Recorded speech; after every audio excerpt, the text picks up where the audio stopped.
España se encuentra en una encrucijada. La crisis económica internacional ha abierto un proceso de reforma estructural del marco económico y social de nuestro país. La última de esas reformas, la del sistema financiero. La nacionalización de Bankia aceleró una reforma que, según el propio presidente del Gobierno, llega tarde, mal y a rastras. Lo que ha ocurrido con la cuarta entidad financiera del país es solo el principio. ¿Habrá más casos como el de Bankia? ¿No teníamos un sistema financiero fuerte y estable?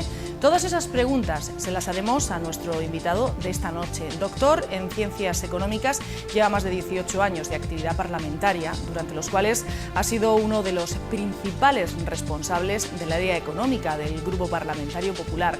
Es un hombre que no elude ningún tema, por polémico que pueda ser, y al que le gusta hablar claro, algo que, tratándose de economía, es de agradecer. Hoy visita el plató de Trivium Vicente Martínez Pujalte. Tres caminos, tres rutas, gramática para comprender hechos, lógica para razonarlos y retórica para expresarlos. Son tres de las 7 artes liberales relativas a la elocuencia, cuyo propósito es dar al hombre libre conocimiento y destreza. La confluencia de estas tres artes da origen al Trivium.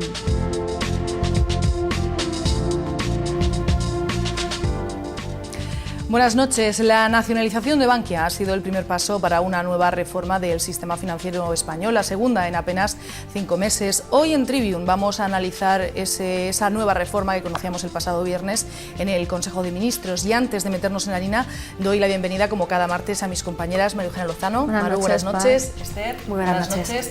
Pues vamos a intentar analizar esa nueva reforma que ponía sobre la mesa el Gobierno del Partido Popular, y lo vamos a hacer con un hombre de sobra conocido por todos, con el portavoz del PP en materia económica en el Congreso de los Diputados, Vicente Martínez Pujalte. Buenas noches, bienvenido. Muy buenas noches y muy agradecido de que me invitéis. Pues tenemos muchas cosas de las que hablar, porque el tema desde luego es largo y denso. Si le parece, vamos a empezar por lo más actual, que es esa reforma financiera. El pasado viernes la aprobaba el Consejo de Ministros, y la primera reacción del partido de la oposición ha dicho que no a la reforma financiera. Ustedes van a intentar contar con su apoyo a pesar de los pesares, van a intentar convencerles, porque la primera reacción ha sido la negativa a esa reforma. Bueno, no sé lo que harán al final.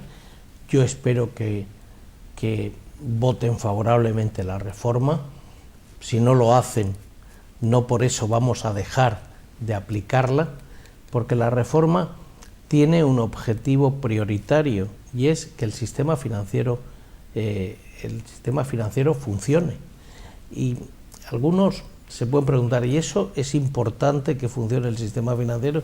Y yo les quiero decir que no es que sea importante, es que es importantísimo. Se habla mucho de que fluya el crédito a familias y a pequeñas y medianas empresas, que los que van a pedir un crédito al banco se lo den, y eso es muy importante. Y por encima de ello hay otra cosa importantísima, y es garantizar los depósitos de los ahorradores en España. Esta reforma financiera, igual que lo que se hizo con Bankia, luego hablaremos, ha puesto un paso adelante en mejorar y garantizar los depósitos de los ciudadanos. O sea, que independientemente que el Partido Socialista apoye o no apoye esa reforma, el Gobierno tiene clara cuál tiene que ser la hoja de ruta. Sobre todo es que hay un tema clarísimo, y es que más allá de lo que pueda opinar Rubalcaba o el Gobierno socialista, que han sido gobierno hasta hace 3 meses, el único objetivo que podemos tener es que los depósitos de los ciudadanos estén garantizados, o estén cada vez más garantizados, y además tener un sistema financiero que permita que cuando un ciudadano, sea familia, sea pequeña y mediana empresa, necesite un crédito, pueda acudir, y que cuando tenga las garantías de que lo va a devolver, se lo den. Buenas noches, Buenas Vicente. noches. Bueno, la reforma del Gobierno, la primera fue un poco sanear el ladrillo malo y los activos tóxicos, y esta segunda, pues los créditos buenos. Luego iremos, si acaso, desgranando algunos de esos puntos. Pero mi primera pregunta es un poco la que se hace el ciudadano de la calle. ¿Cómo hemos sido tan imprudentes de llegar a esta situación? ¿Cómo hemos dejado que el sistema bancario hiciera aguas de esta forma? Es complicada la pregunta. Es largo contarlo, Primero, porque en el resto de países europeos y occidentales, también en Estados Unidos, la reforma se hizo prácticamente en el 2008, casi entera. Y en España, en ese momento, seguíamos manteniendo que teníamos el mejor sistema financiero del mundo y que el sistema financiero era extraordinario y que no íbamos a tener ningún problema, y no se hizo lo que se debió hacer en ese primer momento, entre el 2008 y el 2009. Luego, además, yo soy de los que opina que el Banco de España no adoptó la debida cautela con la supervisión de las entidades financieras.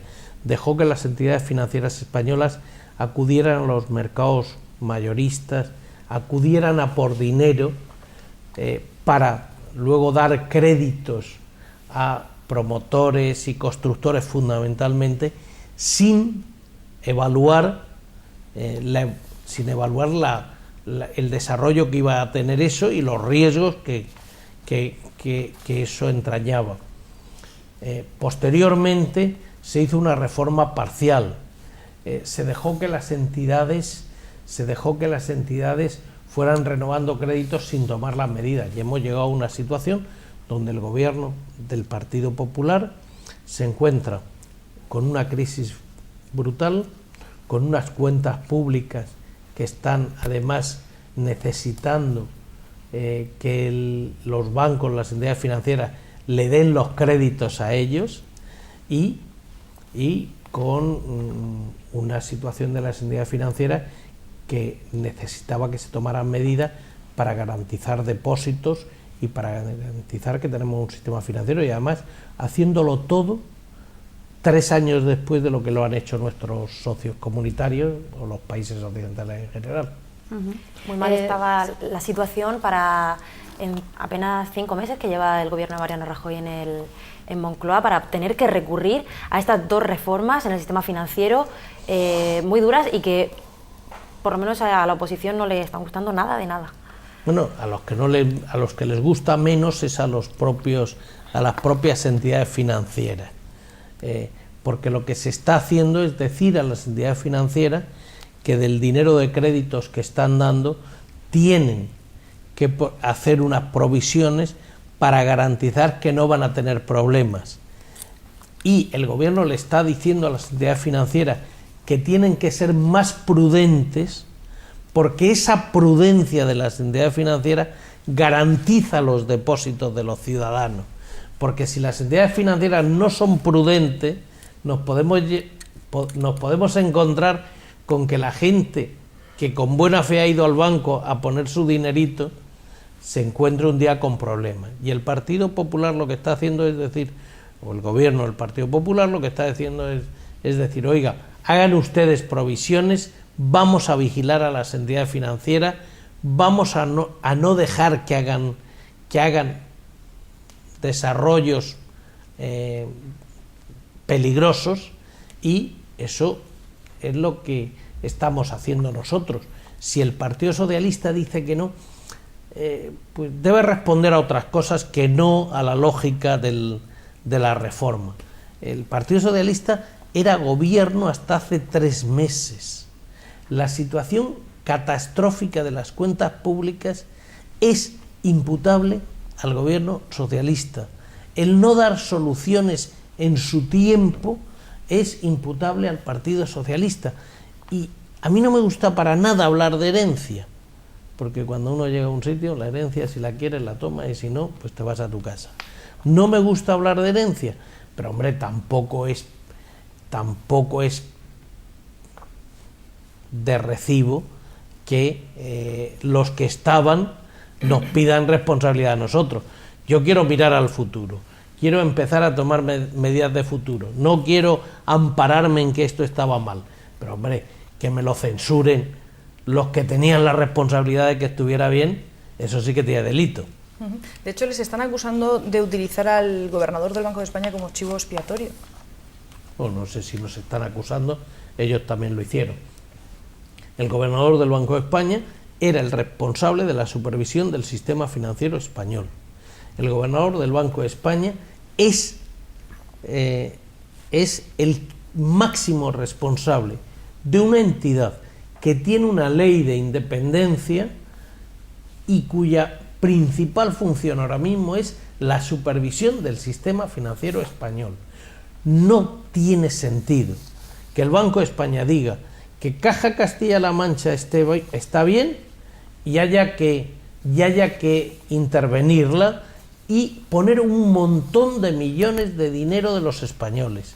No es de recibo que el Banco de España diga que la CAM está bien y que al poco tiempo, después de una frustrada operación con Liberbank o con Cajastur y CCM, que estaban unidas, tengan que intervenirla. No es de recibo lo mismo con Caixa Catalunya, con las cajas gallegas. No puede ser que hace 2 semanas el Banco de España aprobara el plan de Bankia y luego el gobierno tenga que actuar. Es que no puede ser. Y el gobernador del Banco de España alguna responsabilidad tendrá. ¿Alguna responsabilidad tendrá? Entonces, el señor Miguel Ángel Fernández Ordóñez, Mafo como le conocemos, va a agotar su mandato. El gobierno va a evitar que llegue, no sé si es hasta julio cuando acaba su mandato, no sé cómo se regenera o cómo se nombra a un nuevo presidente. ¿Usted nos puede explicar un poco si se va a pedir esa responsabilidad, si se va a tomar una medida, ya que el desaguisado está hecho y a las pruebas nos podemos remitir? El 12 de julio vence el mandato, de acuerdo con una ley, la Ley de Independencia del Banco de España, que otorga un carácter muy autónomo a las decisiones que se toman en la entidad. Precisamente eso se hacía para evitar las interferencias políticas en la supervisión de las entidades financieras. Es decir, para ganar en eliminar cualquier clase de politiqueo en las decisiones del Banco de España, se hace la Ley de Independencia. Bajo esa Ley de Independencia él dimite él cesa el 12 de julio. Es un nombramiento que firma el rey a propuesta del Consejo de Ministros o del propio presidente de gobierno. Esta semana han pedido su dimisión unas asociaciones europeas de accionistas minoritarios, las 12 más importantes, por las pérdidas que se ha ocasionado a los accionistas la negligencia en la supervisión. Los inspectores del Banco de España estaban redactando una carta que no sé si harán pública en los próximos días, pidiendo también responsabilidades al gobernador y al subgobernador. Es decir, cuando hay tanto ruido, por algo será. Es decir, nosotros desde el Partido Popular queremos respetar las instituciones, queremos respetar los mandatos, queremos hacer todo ordenadamente, pero desde luego el gobierno del Banco de España es independiente, es mejor, ha sido bastante mejorable. Y no hay ningún mecanismo de control que controle a quien se encarga de controlar. Pues por encima del Banco de España no hay nada. Si el gobierno no puede interferir, ¿quién supervisa al supervisor? Exactamente. Es la gran pregunta, ¿no? Bueno, ahí siempre estamos en lo mismo. Si al supervisor le controla la política, parece que la política interfiere en las decisiones. Si al supervisor no le controla la política, pues parece que no tiene quien le controle. Nosotros optamos, la Ley de Autonomía del Banco de España es una ley aprobada por unanimidad. El Partido Popular la aprobó junto al Partido Socialista en el año 95, hace ya unos cuantos años. Todavía el Banco de España tenía la responsabilidad en la política monetaria, hoy no la tiene. Yo no creo que sea bueno que los políticos interfiramos en las decisiones de los supervisores, ni de unos ni de otros, pero sí hay que pedir responsabilidad y establecer mecanismos de dación de cuentas de lo que uno hace. Una última cosa, usted, hablando del Banco de España, también le acusó de obligar o de o de aconsejar a Rodrigo Rato a aceptar una entidad como Bancaja con unos datos que a lo mejor, dijo usted, no eran exactos, ¿no? Una especie de regalo envenenado que ha terminado pasándole factura al señor Rato. Sí, y creo bastante polémica, eso que quizá es lo que todo el mundo piensa, pero... Lo que es evidente es que el gobernador del Banco de España instó a la fusión, decía que si no se hacía esa fusión el sistema financiero español tendría problemas, y esa fusión se hizo con datos que yo creo que eran inexactos. Yo no soy ni supervisor ni el auditor, pero se ha demostrado que esos datos no eran del todo ciertos. Una entidad similar a Bancaja, como fue la CAM, ha necesitado una inyección de dinero público para poder seguir subsistiendo y garantizando los depósitos a los ciudadanos que los tenían en la CAM, importante. Hoy la CAM vive, hoy la CAM existe, hoy la CAM tiene funcionamiento, pero la CAM ha necesitado mucho dinero público y se le ha dado. A Bancaja se le endosó a Caja Madrid sin ningún esquema de protección de activos.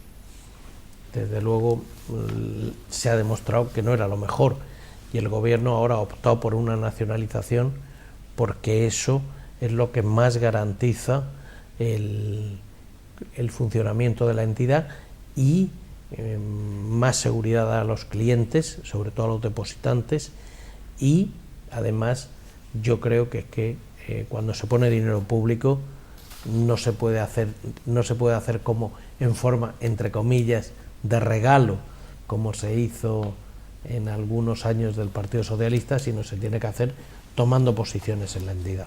Claro, pero esta situación ya no es definitiva. Esta nacionalización tendrá que acabar. El Estado no se puede hacer cargo de todos los bancos que no se hayan gestionado bien o que no estén en una situación buena, por así decirlo. ¿Qué pasa ahora?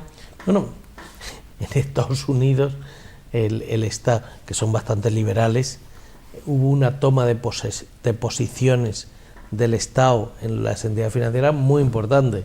En Reino Unido prácticamente nacionalizaron el 50% del sistema financiero. En España no, pero yo creo que la solución de Bankia era la mejor, nacionalizarla. No ha nacionalizado Bankia propiamente, sino la matriz que se llama BFA, con lo cual los accionistas de Bankia habrán perdido valor las acciones, pero no han perdido las acciones, y esa nacionalización garantiza el funcionamiento. Ahora hay que prever la salida del gobierno de Bankia. Yo creo que la salida tiene que ser temporalmente paciente. En la CAM, cuando se interviene, el hecho de subastarla demasiado pronto ha hecho que el esquema de protección de activos que se ha necesitado, es decir, el dinero que pone el Estado no tiene una máquina de fabricar billetes, el dinero lo ponen los contribuyentes, es demasiado elevado. Yo creo que es mejor tomarse, como han hecho otros países, un tiempo para que se estabilice el mercado, para sanear la entidad, garantizando el funcionamiento, los depósitos, los créditos, y posteriormente ir a una privatización de esa entidad. Pero lo que es una pena es que la mala gestión de Miguel Ángel Fernández Ordóñez, y eso no me duele en prendas decirlo, ha llevado a que una comunidad como Valencia, que tenía Bancaja, que era una entidad que dinamizaba la economía valenciana, que tenía el Banco Valencia, que una gran parte era de Bancaja, y que tenía una gran parte de la CAM, pues la otra parte estaba en Murcia, haya perdido las tres entidades. Yo creo que el gobernador ha perjudicado gravemente a España y ha perjudicado en este caso gravemente a la Comunidad Valenciana. Y en el caso de la Comunidad Valenciana, ¿ha tenido o habrá tenido cierta responsabilidad el gobierno, ¿no? Porque eran cajas en las que había participación del las gobierno comunidades autonómico. Las comunidades autónomas no tenían ninguna capacidad de supervisión de la solvencia de las entidades financieras. La única capacidad de supervisión era sobre la gobernanza, sobre el gobierno corporativo de las entidades. Yo creo que fundamentalmente aquí lo que se ha dado es una falta de supervisión de la solvencia, de las operaciones financieras, no del gobierno corporativo. Aunque yo también entiendo, y a los ciudadanos hay que decírselo bastante claro, es que cuando una cosa de estas pasa, los responsables alguna responsabilidad deben asumir, porque no se puede estar siendo el que más dinero gana, el que mejor vive de la entidad, cuando la entidad va bien, y cuando la entidad va mal, no asumir ninguna responsabilidad. Es decir, si un señor lo hace mal en su trabajo, por lo menos tiene una responsabilidad laboral. Yo creo que los ciudadanos están un poco extrañados de ver que en el sistema financiero español ha habido entidades que no han sido viables y que los responsables siguen ahí. Caja Castilla-La Mancha, Caixa Catalunya, la CAM. Además que el espectáculo que no da, el gobierno valenciano, los responsables de la entidad y el Banco de España. lo peor que uno puede hacer cuando se equivoca además es escurrir el bulto, ¿no? Porque hay grandes directivos, altos directivos que no, yo no sabía nada de tal, hombre, no me lo puedo creer. No, yo he visto la última semana a una persona que iba en un Audi 8 a los mejores hoteles en Madrid cuando tenía reuniones con la mejor logística del mundo, cobrando dietas importantes, decir, oiga, es que yo no tenía nada que ver con la entidad, oiga, yo firmaba lo que me ponía, oiga, pues para firmar pues lo sí que cobraba, ¿no? Exacto. Yo creo que eso los ciudadanos no lo entienden, no. Ni lo pueden entender, porque es que yo no lo entiendo.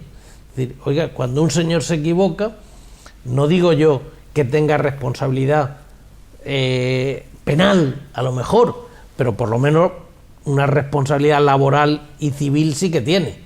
De ahí el gobierno va a hacer algo, alguna medida ejemplarizante, está pensando en algo, igual como en el último Consejo de Ministros se han cambiado y en el Código Penal algunas cosas para que los gestores públicos que incurran en algún desmán sí que se inhabiliten, que no prescriba el delito en 10 años, o sea que ese tipo de cosas sí que las agradece la ciudadanía y a lo mejor también en todo este tema del sistema bancario español, todo lo que ha ocurrido y lo que se ha destapado puede ser una oportunidad de mejorarlo también, a pesar de que quieran mantener esa independencia con el poder económico. Pero yo creo que el gobierno ya ha tomado medidas en ese sentido, es decir, ha limitado los sueldos, ha limitado sueldos de las entidades que reciben ayudas públicas, ha limitado los sueldos, por supuestísimo, de los que están intervenidos, que en España había entidades financieras intervenidas donde los gestores tenían sueldos millonarios, pero oiga, pero eso cómo es posible, ¿no?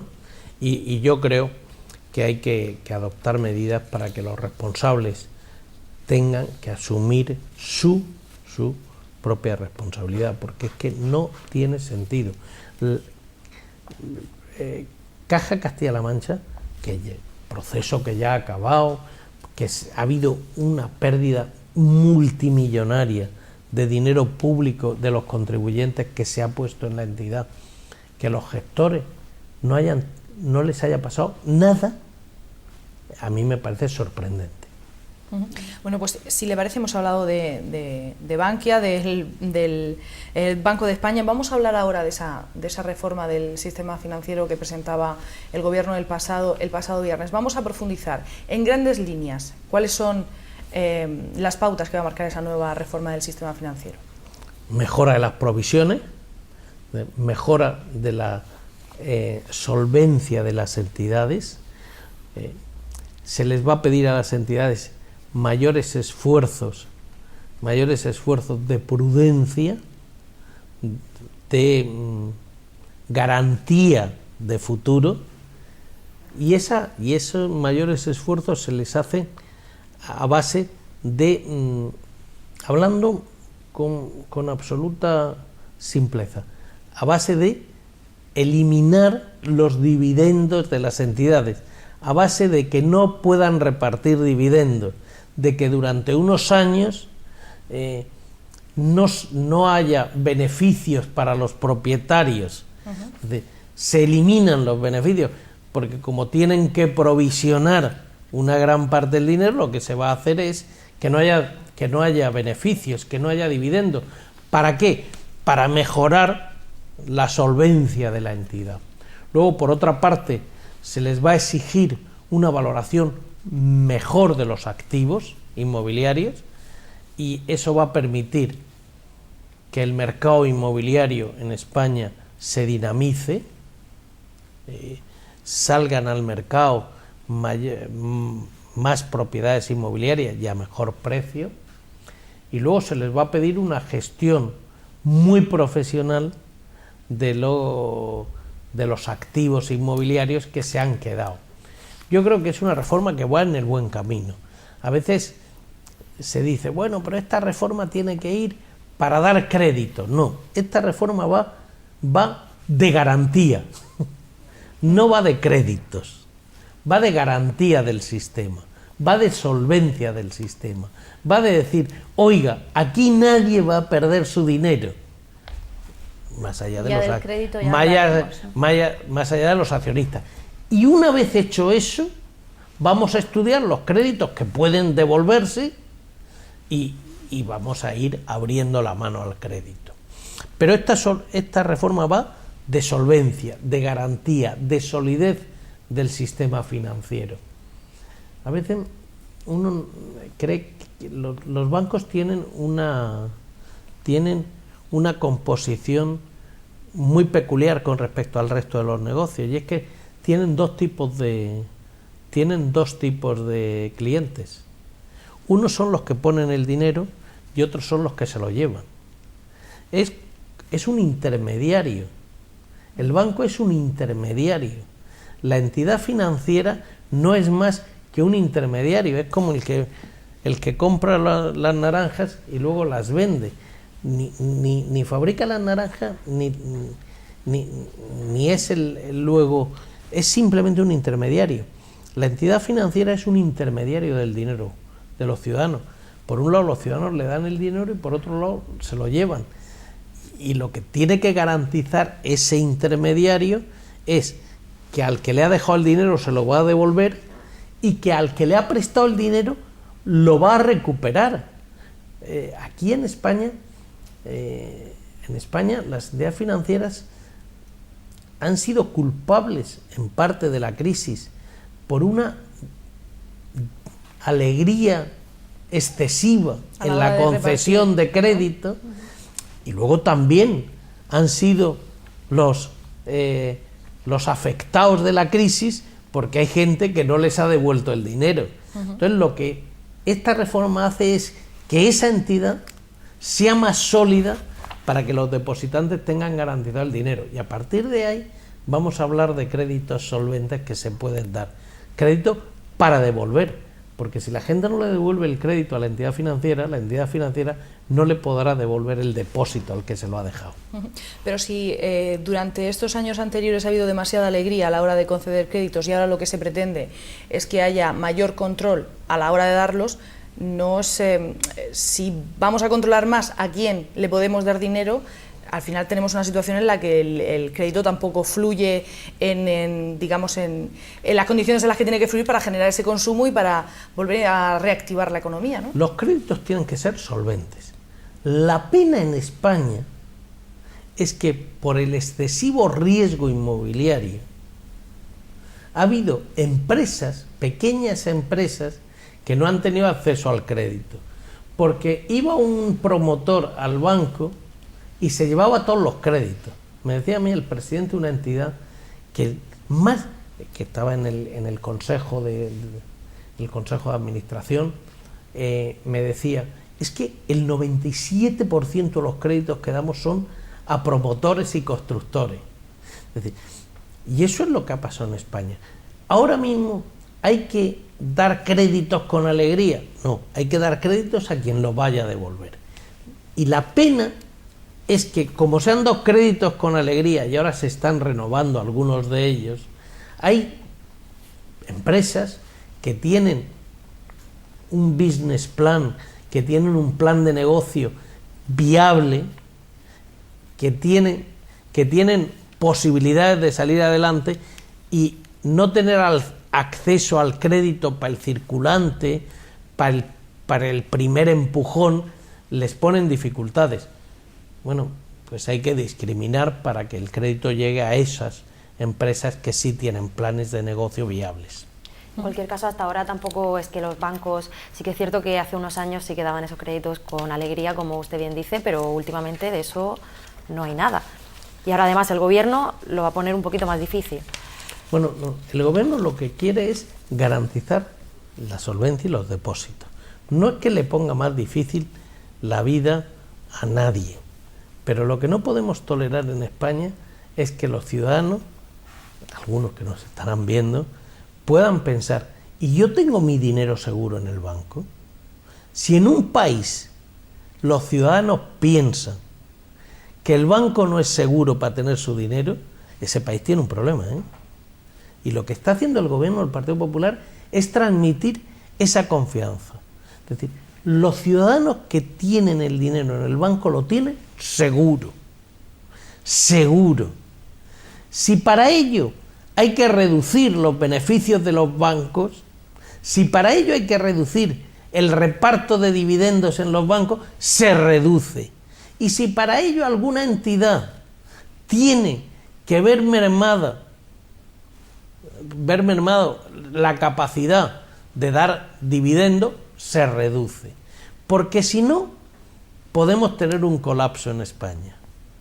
Si los ciudadanos piensan que sus ahorros no están seguros, yo el otro día cuando veía a Rubalcaba decir: oiga, es que yo voy a mantener mi dinero en Bankia, yo pensaba, pues gracias al Partido Popular, porque gracias al Partido Popular se están haciendo unas reformas que garantizan los depósitos, y está muy bien que Rubalcaba certifique que se está haciendo bien. Ya si la vota es otra cosa.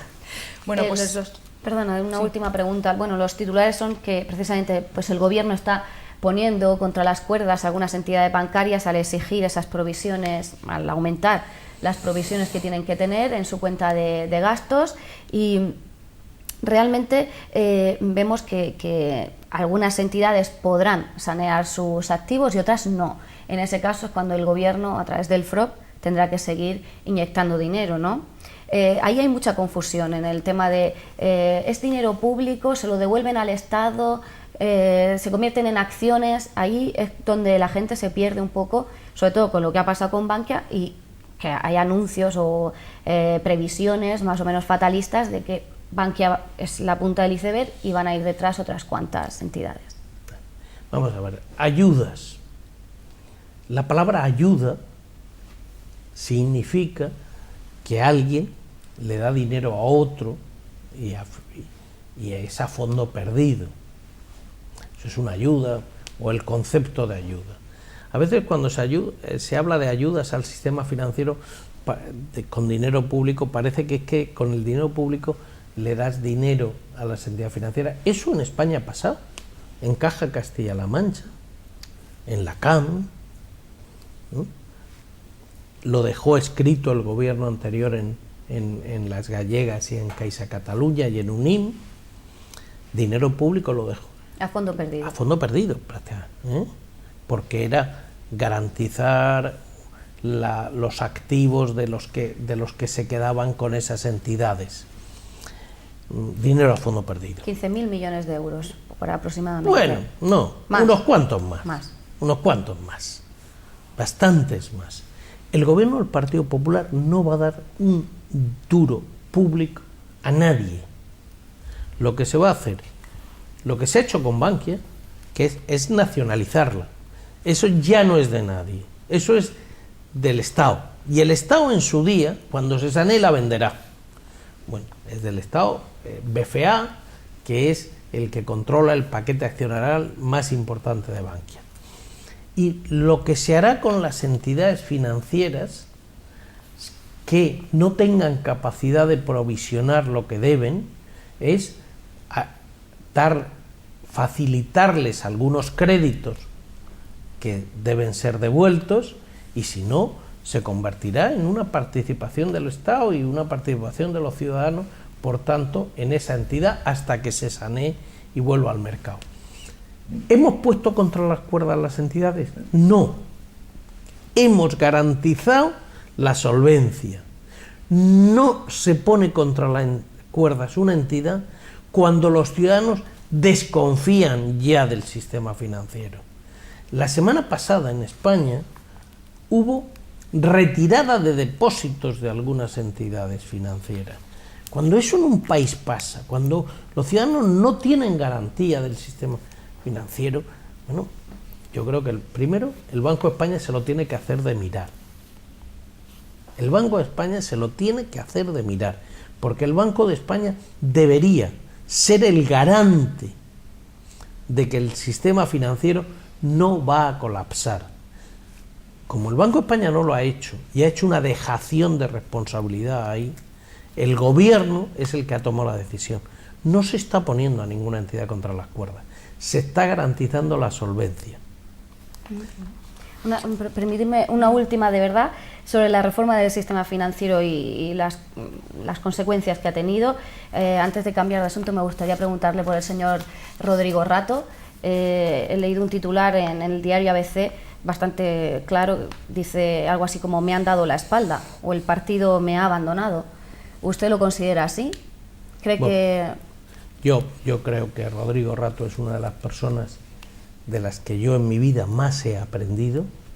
Creo que lee la economía como nadie, creo que es un profesional como la copa de un pino. Se encontró en Bankia con una herencia envenenada, él fue a Bankia con unos datos inexactos en ese momento, no solo de Bancaja, que eso luego en la fusión, sino incluso de Caja Madrid en ese momento, y ahora yo creo, honestamente, que con la nacionalización de Bankia era bastante difícil hacer ver a los ciudadanos que se iba a poner dinero público manteniendo a Rodrigo Rato de presidente en Caja Madrid. Él ha dimitido, probablemente ha dimitido porque él veía que era muy difícil mantenerse en una entidad que una parte iba a depender del Estado, iba a necesitar dinero público. Yo creo que él ha hecho lo mejor, se ha ido. ¿Pero se ha ido o lo han invitado a irse? Es la pregunta que nos hacemos. Bueno, todos. Lo que le han dicho es cuál era el plan. De una vez que le han dicho cuál era el plan, él ha dicho que ese plan no le gustaba. Es decir, cuando un señor quiere irse a la playa y le dicen que el plan es irse al monte, dicen, pues no me voy. Le han invitado a irse o el plan no le gustaba. Pues si le parece, hacemos un pequeño alto en el camino. Hemos hablado en esta primera parte de la reforma del sistema financiero y después, a la vuelta a la publicidad, hablaremos de las comunidades autónomas, de planes de ajuste y de otra serie de temas que queremos tratar con usted. Lo dicho, hacemos una pausa y volvemos enseguida.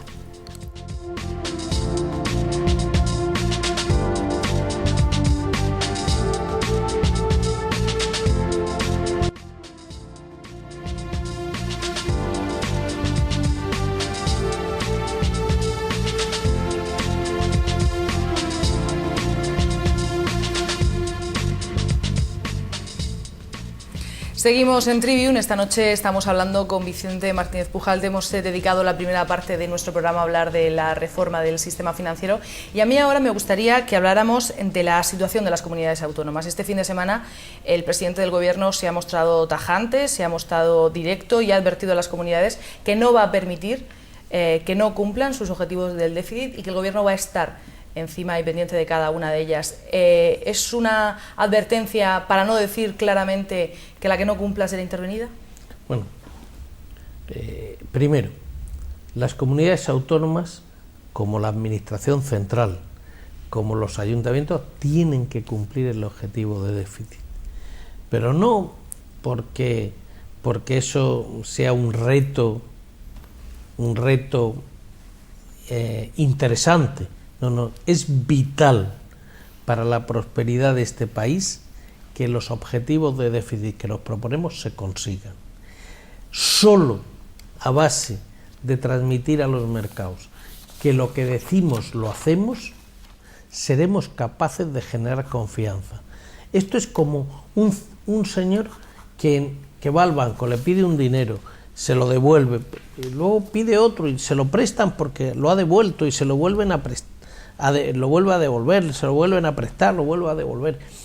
Cuando un país transmite que sus compromisos no los cumple, ese país empieza a tener problemas muy serios. Y en España tenemos que cumplir el objetivo de déficit. Lo que nos ha pasado en el 2011, 2010, 2009, no puede pasar, que es unas desviaciones brutales. Por tanto, eso es irrenunciable. Culpabilizar a las comunidades autónomas de lo que ha pasado no es verdad. Las comunidades autónomas han sido víctimas de una política alocada de Zapatero en sus previsiones. Zapatero hizo unas previsiones para el 2008, para el 2009, para el 2010, para el 2011, que no se correspondían con la realidad.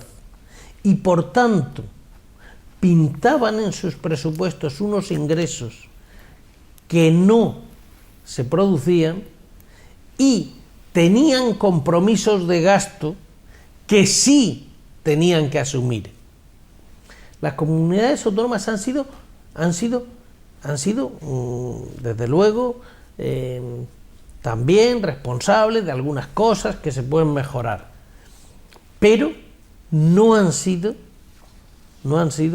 las directamente responsables del desmadre de las cuentas públicas en España, que eso solo tiene un nombre y apellido. Ahora hay que cumplir, y por supuesto las comunidades autónomas tienen que cumplir, y las comunidades autónomas están intentando hacer cosas, unas más y otras menos. Y lo que ahora hay que discriminar entre las que están haciendo los deberes y las que no lo están haciendo. Pero llegado el caso, o sea, el Gobierno ya ha dicho que no es su intención intervenir ninguna comunidad autónoma, pero teniendo en cuenta la situación económica actual y lo que usted ha dicho, que es vital cumplir los objetivos de déficit, si el Gobierno tiene que hacerlo, ¿intervendrá comunidades autónomas? Por supuesto. Sin... Por supuesto. Bien, es verdad que hay que protocolizar qué significa intervenir una comunidad autónoma. Es decir, lo que hay que decir es qué significa eso. Yo cuando a veces me reúno en Madrid, esto de la vida parlamentaria tienes unos ratos que estás con otros diputados tomando café, pues las sesiones son largas y a veces tediosas. Y hace unos días estábamos hablando de este tema, de la intervención de alguna comunidad autónoma, y yo preguntaba, ¿y eso cómo se hace? ¿El presidente autonómico desaparece? ¿El consejero desaparece? ¿Van unos interventores o unos inspectores de Madrid y toman posesión de la consejería como si fueran los hombres de Harrelson? ¿Son los que autorizan los pagos? ¿Van al Consejo de Gobierno? ¿El Consejo de Gobierno o el Parlamento de la región tienen alguna capacidad de decir algo? ¿O esos señores asumen las competencias del Consejo de Gobierno y del Parlamento regional? Aquí asamblea. Bueno, eso hay que protocolizarlo. Es decir, interviene. Bueno, ¿qué significa intervenir? ¿Y hasta qué punto? Y yo, si lo que pone el decreto ley, que es de alguna manera supervisar, intervenir las cuentas, que no se pueda gastar más de lo necesario, me parece bien. Ahora, si una comunidad autónoma resulta que la sanidad le sigue produciendo un exceso de gasto, ¿se va a dejar de de dar sanidad, pues no me parece que eso pueda ser posible, ¿no?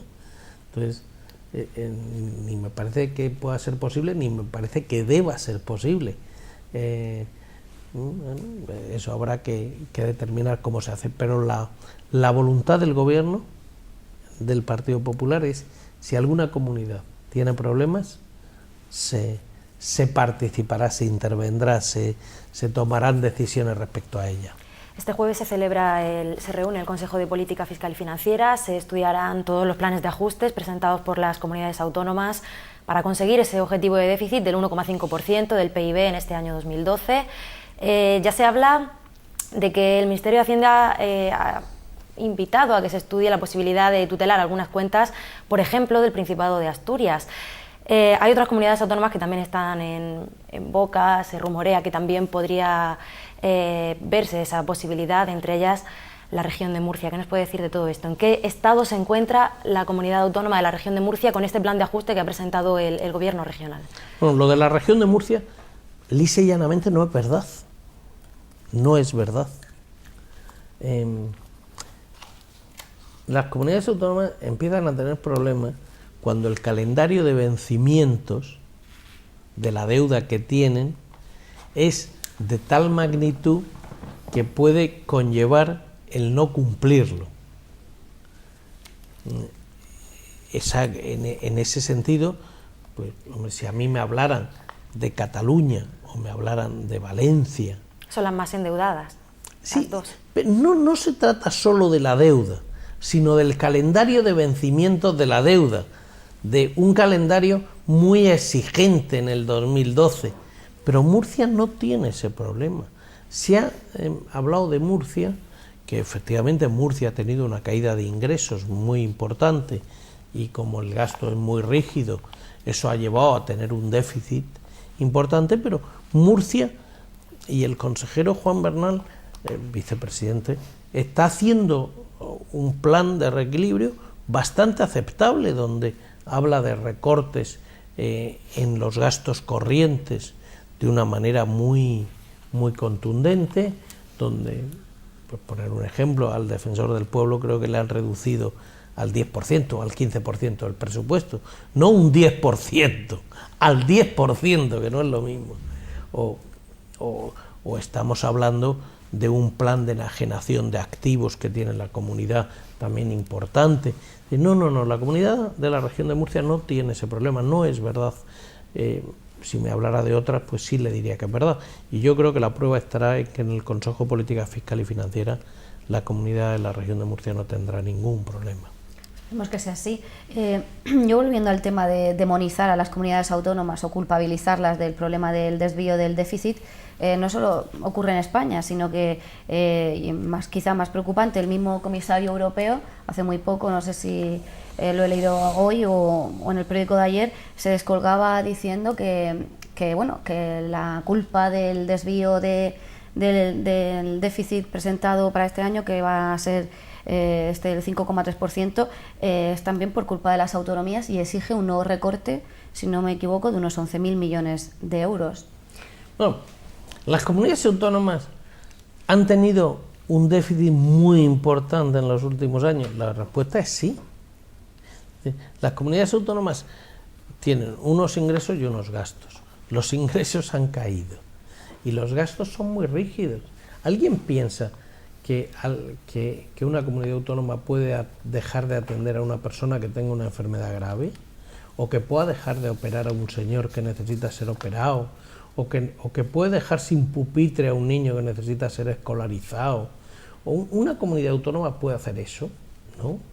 Una comunidad autónoma debe recortar en los gastos corrientes, en el número de funcionarios, en las horas que trabajan los funcionarios, puede recortar en carreteras, no en mantenimiento de las carreteras, porque si no tendremos problemas de accidentes y dirán, esto es que como no se mantienen bien, pero puede recortar en carreteras, puede recortar en programas de promoción.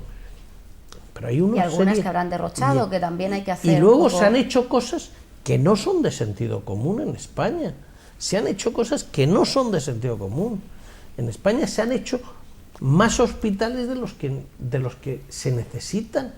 Y a veces dice, oiga, si es que para que a mí me operen bien, ¿quién no conoce a alguien que dice, oiga, yo prefiero no que me operen en la manzana de al lado de mi casa, yo prefiero que me opere quien mejor me puede operar, quien más opera, quien más expertise tiene, quien más experiencia tiene? Esa manía de hacer hospitales en todos lados, o la manía de que en esos hospitales que se hacen en los distintos comarcas se tenga que operar de todo y se tenga que atender de todo, eso además es poco eficiente. Además de aumentar el gasto público, es poco eficiente y da poca calidad. Es decir, las comunidades autónomas tienen que recortar, tienen que ser más eficientes. Se puede hacer, pero demonizar a las comunidades autónomas cuando se les han dado unas previsiones de comportamiento que no se han ajustado a la realidad, pues me parece lo más simple, pero no es la verdad. Se les ha engañado a las comunidades autónomas en los últimos años con los ingresos, y los gastos son bastante rígidos. Han derrochado. Yo es verdad que hay comunidades autónomas que veo que han gastado dinero de una manera absolutamente frívola. Que por cierto, no es el caso en la región de Murcia, ¿eh? ¿Cuáles serían esas comunidades autónomas? ¿Se pueden decir nombres? Hombre, si usted quiere que me eche encima de mí algunos presidentes autonómicos, pero recuerdo un día que una comunidad autónoma que tiene 5 veces menos habitantes que Murcia, fue a ver un consejero al secretario territorial, al secretario del Ministerio de Hacienda, que se encargaba de coordinación con las haciendas territoriales. Y entonces le decía que esa comunidad autónoma, los gastos fijos eran muy elevados en relación a la población, porque como claro, una población pequeña, pues el gasto, por ejemplo, los coches públicos que hay, pues hay que dividirlos entre menos. Y entonces, claro, me decía el secretario de Coordinación de las Haciendas Territoriales, el que le contaba eso, iba con un Audi mejor que el coche que tenía un consejero con 20 veces más habitantes que ella. Es que eso no se puede permitir. Es decir, ¿pueden convivir comunidades pequeñas con comunidades grandes? Sí. Ahora, no es lo mismo ser presidente del Corte Inglés que ser presidente de una tienda de ultramarinos de barrio. No, hombre, los dos son tiendas, pero hombre, lógicamente las estructuras no pueden ser iguales. ¿Hay comunidades autónomas que se han hecho derroches? Sí, porque se ha querido como duplicar todo, y eso ha sido contraproducente también para el gasto público. Con cosas como esta que usted cuenta y que al fin y al cabo a lo mejor en pequeños círculos los ciudadanos también se dan cuenta, ¿no?, de que hay cierto derroche también por parte de la clase política, y sin que usted se nos moleste y sin que se nos moleste ninguno de los políticos que a lo mejor nos puedan ver en este programa, se pide mucho y se demanda una bajada de sueldos también de los políticos. Bueno, a mí me lo han bajado en los últimos 5 años, todos los años. Me han ido bajando el sueldo. Ahora ganamos menos que hace 5 años. Bueno, no pasa nada. ¿Pero siguen siendo altos los salarios o considera que no? Hay un chiste y es, Pepe, ¿cómo está tu mujer? Comparándola con quién, ¿no? Es decir, ¿con quién? ¿Cómo comparamos los salarios? Yo, el día que empecé a ejercer el cargo de diputado, cobré menos que el último sueldo que había cobrado en el sector privado. Oye, nadie me obligó a ser diputado y estoy aquí porque quiero. Yo ahora mismo en la administración pública española hay algunos señores que han aceptado cargos perdiendo no la mitad de su sueldo, perdiendo muchísimo más de la mitad de su sueldo. Han aceptado el cargo, lo han aceptado porque han querido, porque les gustará lo público, porque tendrán vocación por lo público. Sin embargo, a veces ves que hay algunos que se dedican a la vida política, que el sueldo que cobran es astronómico comparado con el último que cobraron. Claro, claro. Pues hay que decir, comparándolo con quién. Claro, está claro que hay gente muy preparada, que se necesitan expertos y yo lo que creo es que en política, en la vida pública, se necesita gente preparada. Yo los derroches no los veo, que por supuesto hay que controlar los sueldos, sí, y a mí me parece muy bien que en los últimos 5 años no se hayan bajado el sueldo. Yo los derroches los veo en las ineficiencias del sistema político. No puede haber duplicidades en las administraciones, no pueden hacer una administración lo mismo que otra, no se puede tener todo multiplicado por 17 en España. Tiene que haber un cierto orden, y eso ahí sí que hay mucho derroche. Y una cosilla, ¿qué le parece que los políticos, después de pasar por el gobierno, sean contratados por empresas como Iberdrola, Endesa, Repsol, no sé, que salgan también colocados? Hay ministros del Partido Socialista que están ganando ahora mismo un buen dineral, y se queda el ciudadano un poco como diciendo, esto es que ya pasas por el poder y ya tienes también luego resuelto el futuro. Pero bueno, ya digo, ¿de quién estamos hablando? Voy a poner muchos ejemplos. Sí. No, pero de que tiene algo que ver con la vida pública. Es decir, ¿qué queremos? Que los políticos no sean lo peor, es decir, no tengan trabajo antes de entrar en política, no tengan trabajo después de la política, y además en política ganen muy poco dinero que no puedan mantener a la familia. No, pero siempre hay un término, es decir, pues medio, habrá uno. Es decir, si llega a política un señor que tiene currículum suficiente y luego tiene un trabajo brillante y encima en política lo ha hecho bien, pues a mí no me parece mal que tenga... No, claro. A mí lo que me parece mal es la corrupción.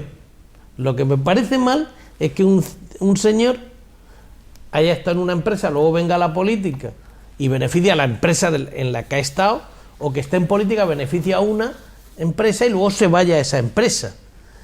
Pero que busquemos en política personas cualificadas.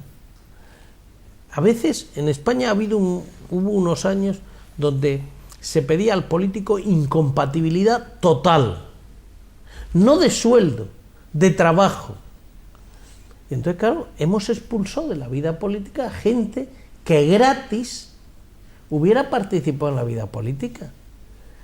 ¿Por qué en los ayuntamientos de las grandes ciudades no puede haber personas de prestigio que sigan desempeñando su trabajo y además dediquen una parte de su tiempo al conjunto de los ciudadanos? ¿Qué les parecería que un registrador o un notario o un pudieran además ser concejales sin cobrar? Estaríamos diciendo incompatibilidad, es que ese señor por las mañanas se va a la concejalía, o por las tardes, y por la mañana a su despacho.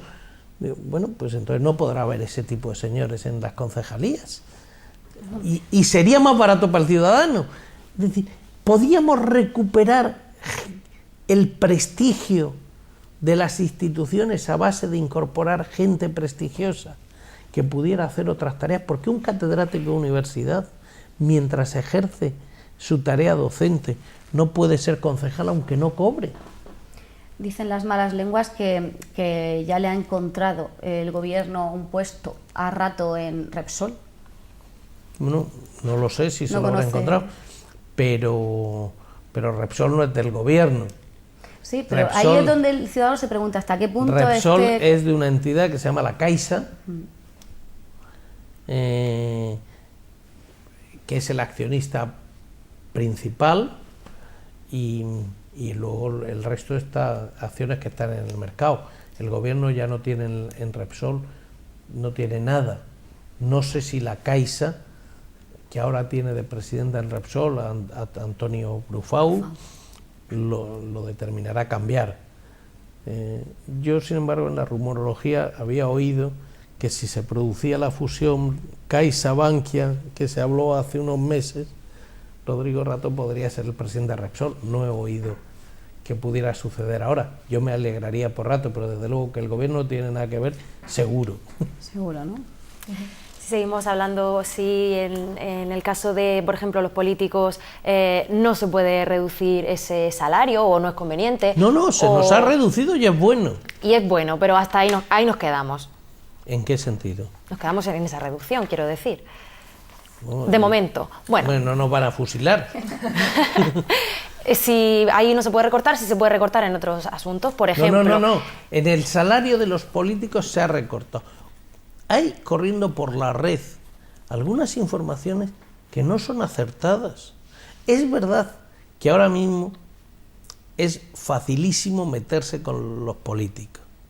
Yo puedo decir, en el Consejo de Gobierno de la Comunidad de Murcia, todos los consejeros, me atrevería a decir que todos los consejeros, si se dedicaran a su actividad normal, que en casi todos los casos la tienen ganada por oposición, estarían ganando más que de consejeros. Y a veces eso no se dice.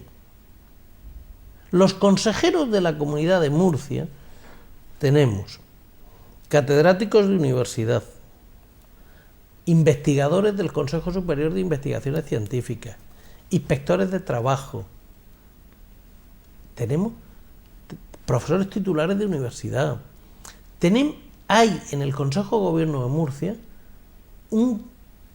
unas personas que, ejerciendo el cargo de consejero, están perdiendo dinero. Bien, es verdad que esto es como me decía mi madre cuando empecé en política: hijo mío, estás porque quieres. Aquí nadie obliga a nadie. Y unos lo hacemos porque nos gusta, porque tenemos vocación de servicio público o lo que sea. Pero no es verdad que no se pueda reducir, y no es verdad que se haya reducido, y no es verdad que no se pueda seguir tomando medidas de austeridad. Ahora, yo lo que sí digo es que las grandes partidas de gasto público hay que tomárselas en serio, porque el dinero es de los ciudadanos, es de los contribuyentes. Los políticos no recibimos por la mañana un camión de billete, ni nos llueven del cielo. Solo tenemos el dinero que los ciudadanos nos dan con sus impuestos para que administremos. Y hay que ser eficiente en el uso de ese dinero público. Y se puede reducir muchísimo gasto público sin bajar el nivel de los servicios. No es verdad.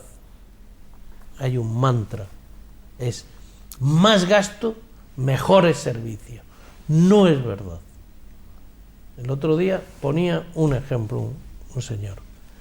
¿Por qué un puesto de educación, un puesto escolar en la educación concertada, vale menos que un puesto escolar en la educación pública?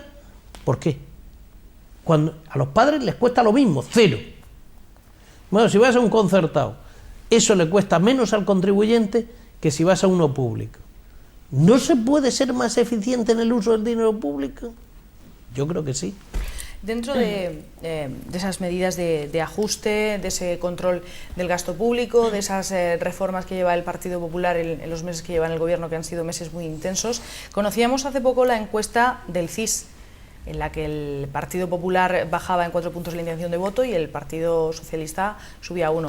¿Les afectan estos datos? ¿Les preocupan? Bueno, sí. ¿O son cosas normales que cada X tiempo, con las que cada cierto tiempo están acostumbrados ustedes al día? Yo entiendo la política como complicidad con los ciudadanos, y por tanto yo entiendo la política no como una actividad donde fichas a un tío y le dejas que haga lo que quiera sin preocuparse de los ciudadanos durante unos cuantos años.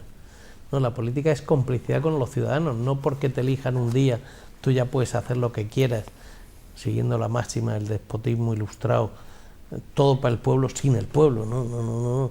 Tú tienes que buscar la complicidad de los ciudadanos, y yo creo que el Partido Popular, el gobierno del Partido Popular, tiene que buscar la complicidad de los ciudadanos y tiene que estar más en diálogo con los ciudadanos y tiene que explicar mucho mejor las cosas. Claro que me preocupa cuando se ve un cierto inicio de falta de comunicación o de falta de atención por parte de los ciudadanos. Claro que me preocupa, porque yo creo que hay que explicarlo a los ciudadanos. En España estamos en un momento donde muchos ciudadanos entienden que hay que hacer cosas, pero les cuesta trabajo pensar que esas les tienen que afectar a él. Yo creo que hay que hacer muchas cosas, pero hay que hacerlas explicándolo muy bien a los ciudadanos. Y explicar bien es, por ejemplo, lo que antes decía, se pueden hacer más con menos dinero, se pueden prestar mejores servicios con menos dinero. Hay que explicar a los ciudadanos que el dinero público es de ellos y no es de nadie, es de ellos, y que por tanto hay que luchar contra el fraude, que no puede ser bien visto que un señor que está en el paro esté trabajando, que no puede estar bien visto que un señor se aproveche del servicio de salud, que no puede ser bien visto que alguien con la receta de una persona jubilada saque medicinas para una persona que no está jubilada. Todas estas cosas hay que hablar con los ciudadanos para explicarles que eso, que tenemos que tomar medidas junto con ellos. Churchill decía que cuando estaban en graves problemas en Reino Unido, que él quería que no hacerlo mejor para el Reino Unido, sino hacerlo con complicidad con los ciudadanos. Hacer eso, pero con complicidad con los ciudadanos. Estamos llegando ya al final de nuestra entrevista de esta noche. ¿Queda tiempo para una pregunta más? Bueno, pues yo he leído, intentando documentarme un poco sobre este tema tan complicado, por lo menos para una plumilla como es el tema de la economía, he leído algunas afirmaciones bastante pesimistas. Creo que, no sé, el Nobel de Economía en 2008, el tal Krugman, ha hecho un análisis fatal de nuestra economía. Y algunos van también por el camino. Su colega Ramón Tamames creo que también ha escrito un libro de cómo salir de la crisis y de la situación en la que estamos. ¿Usted es pesimista, es optimista? ¿Cree que vamos a...? Bueno, Paul Krugman es un keynesiano que dice que la única salida a la crisis es el gasto público, pero mesurable. Yo creo que la salida de la crisis viene por una combinación de tres factores. Uno, equilibrio en las cuentas públicas. Segundo, sector financiero saneado. Y tercero, una senda de crecimiento con reformas estructurales para ser más competitivos. Creo que eso es lo que está haciendo el gobierno y creo que eso en el 2013 empezará a verse con resultados muy positivos para España. España ahora mismo está en el euro es una zona de bienestar y España tiene que estar dentro de esa zona con los mejores. Y si hacemos los deberes y además estamos con los mejores, eso se verá en un nuevo panorama de oportunidades en España. Yo soy optimista y creo que el 2013 ese optimismo mío se va a ver reflejado en cifras, en hechos, en alegría en la gente, que ahora mismo es bastante pesimista. Con lo cual nos queda estos 6 meses que quedan para terminar 2012 todavía duros, ¿no? O sea, tenemos que mentalizarnos que todavía estamos a la mitad del camino y que van a tardar en llegar, ¿no? Hombre, los resultados de esta reforma. Lo más duro de todo esto es ver que hay personas que están en el paro. Lo más duro es ver personas que no tienen una oportunidad de trabajo o familias que ven como un miembro se queda en el paro, como el hijo no encuentra un trabajo. A mí lo más duro se me hace es ver a muchos jóvenes que no tienen puesto de trabajo. Eso es lo duro. Tomar medidas de eficiencia en el gasto público, eso para mí no es muy duro, porque a mí lo que me parece fatal es tirar el dinero público por las alcantarillas. Eso no es lo duro es ver los datos del paro o ver que en España el 26% de jóvenes con doctorado no tiene trabajo. Eso es lo que se me hace muy duro.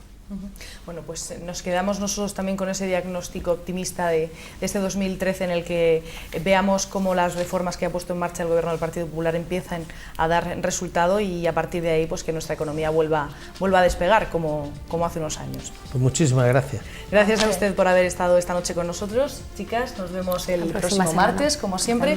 Y a ustedes también les esperamos el próximo martes a partir de las 10:15 en un nuevo programa en Trivium. Hasta entonces, que pasen una feliz semana.